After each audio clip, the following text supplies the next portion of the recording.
Sveiki! Šodien parunāsim par pārmaiņām. Un nevis tādām, kur mēs kaut ko sevī labojam, bet par to, kas patiesībā ir aizraujošs sevis atklāšanas ceļojums. Jo būsim godīgi, mēs taču visi esam mēģinājuši kaut ko mainīt. Bet kāpēc pie velna tas dažreiz ir tik neiespējami grūti? Nu jā, šis ir tas lielais jautājums, vai ne? To šķiet ir uzdevis sev pilnīgi ik viens. Kāpēc ir tik grūti atbrīvoties no tiem vecajiem ieradumiem vai automātiskajām reakcijām, pat tad, kad ar prātu saprotam, viss šis man vairs neder? Izrādās atbildes slēpjas daudz dziļāk nekā sākumā šķiet. Tātad, lūk, kur ir tas āķis. Mūsu identitāte, tā nav viena doma, tas nav kaut kāds slēdzis, ko var klikšķi pārslēgt. Nē, tā ir vesela milzīga sarežģīta sistēma. Un mēģināt mainīt tikai vienu domu ir apmēram tas pats, kas mēģināt pagriezt okeāna laineri, bakstoties ap vienu mazu skrūvīti. Pilnīgi bezjēdzīgi. Un šai sistēmai izrādās ir 4 galvenie slāņi, kas visi ir cieši saistīti. Uzskatiet šo par tādu kā karti. Mēs tūlīt iziesim cauri visiem smardeņu lielceļiem, ķermeņa atmiņai, mūsu attiecību tīklam un, protams, tam stāstam, ko par sevi stāstam. Un tad kļūs pilnīgi skaidrs, kāpēc īstas pārmaiņas nenotiek vienā dienā. Tātad, pirmais slānis – mūsu smadzeņu lielceļi. Iedomājieties savas smadzenes kā pilsētu. Vecie ieradumi – tās ir tādas gladas, platas 5 joslu maģistrāles. Pa tām doma aizskrien zibens ātri, efektīvi, gandrīz nepatērējot degvielu. Un mūsu smadzenes pēc dabas ir, teiksim tā, ekonomiskas. Tās dievina taupīt enerģiju. Tad kāpēc, lai tās tērētu resursus, lai ar mačeti cirstu jaunu taciņu cauri džungļiem, ja blakus ir perfekta autostrāde? Protams, ka nē. Labi, otrais slānis. Un šeit kļūst pavisam interesanti, jo izrādās mūsu identitāte nedzīvo tikai galvā. Tā ir iesēdusies arī ķermenī. Pazīstam doma, nu kas slikts notiek. Ja ar šo mantru nodzīvoti gadi, tad ķermenis ir pieradis būt nemitīgā kaujas gatavībā. Tas ir iemācījies dzīvot uz adrenalīna un stresa hormonu kokteila. Un tad, kad pēkšņi iestājās miers, ķermenim tas liekas kaut kas pilnīgi svešs un pat aizdomīgs. Klau, kaut kas nav kārtībā, ir pārāk kluss. Un te mēs nonākam pie jautājuma. Kā tad notiek tās īstās paliekošās pārmaiņas? Lieta tāda. Veselīga transformācija ir integrācija. Tas nav par to, ka mēs veco sevi izmetam miskastē un sākam no nulles. Nē, tas ir drīzāk kā lēns dajas solis, kur vecais modelis un jaunā pieredze pamazām saug kopā, radot kaut ko jaunu un daudz noturīgāku. Tās straujās pēkšņās pārmaiņas, tās bieži vien ir vairāk kā psihes sašķelšanās, nevis veselīga izaugsme. Bet paga, kā lai saprotu, vai tas jaunais veids, kā es tagad rīkojos, ir tikai loma, vai arī tas jau kļūst par daļu no manis? Šeit ir vienkārši tests. Ja tā ir tikai loma, tad to var uzvilkt no rīta kā darba uzvalku un vakarā nomest krēslā, pārnākot mājās.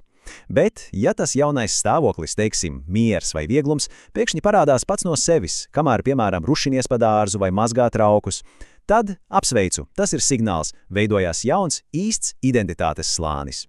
Ok, pietiks teorijas. Tagad ķersimies pie tās, manuprāt, iedvesmojošākās daļas.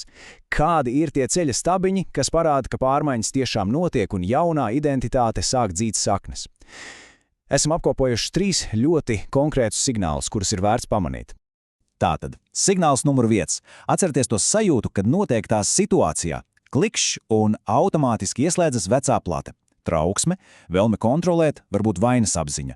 Un lūk, pārmaiņa ir tad, kad notiek kas maģisks. Vecais impulss vēl var uzpeldēt, bet starp impulsu un reakciju pēkšņi parādās pauze. Tāda maza spraudziņa, kurā var ieelpot, pamanīt to veco ierakstu un izvēlēties tam nesekot. Ticiet man, tā ir milzīga uzvara.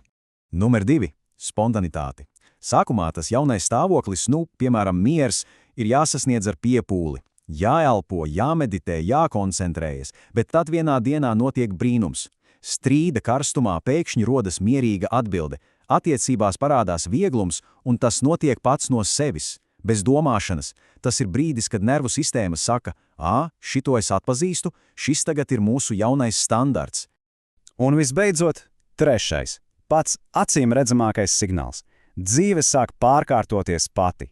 Apkārt mainās cilvēki, varbūt darbs kļūst citāds, parādās jaunas intereses, un galvenais Tas nenotiek tāpēc, ka mēs ar varu kaut ko laužam un metam ārā. Nē, vienkārši vecās dekorācijas, vecās attiecības, tās vairs nelīmējas klāt jaunajam es.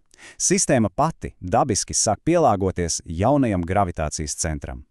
Labi, tagad mēs zinām, kā atpazīt progresu, bet pats galvenais jautājums, ar ko sākt, kā spērt to pirmo soli. Tūlīt apskatīsim vienu ļoti praktisku modeli, kas palīdz iekustināt šo pārmaiņu procesu. Un šeit ir iespējams pati svarīgākā atziņa visā šajā stāstā.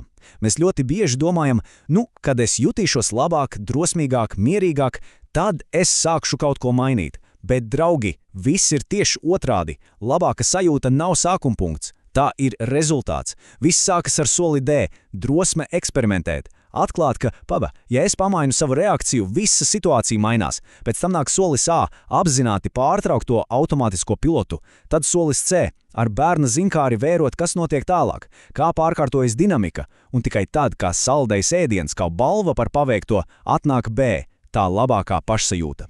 Un ja mēs to visu novelkam līdz pašam kodolam, tad viss šis ceļojums ir par stāstu. Par to stāstu, ko katrs sevi stāsta. Tā ir izvēle starp divām pilnīgi atšķirīgām grāmatām. Vecais stāsts. Es esmu tas, kurš izdzīvo. Tas ir stāsts par cīņu, par sasprindzinājumu un par to, ka visu laiku jābūt gatavībā. Un jaunais stāsts. Es esmu tas, kurš dzīvo. Un tas jau ir par vieglumu, par prieku, par spēju vienkārši būt un elpot. Un tas mūs atved pie paša pēdējā, bet iespējams svarīgākā jautājuma. Nevis par to, kas bija vakar vai kas būs rīt, bet tieši par tagad. Paņemiet pildspalvu rokās un pajautājiet sev, kuru stāstu es rakstu tieši šajā mirklī, jo atbild uz šo jautājumu, tā ir vieta, kur sākas nākamā nodaļa.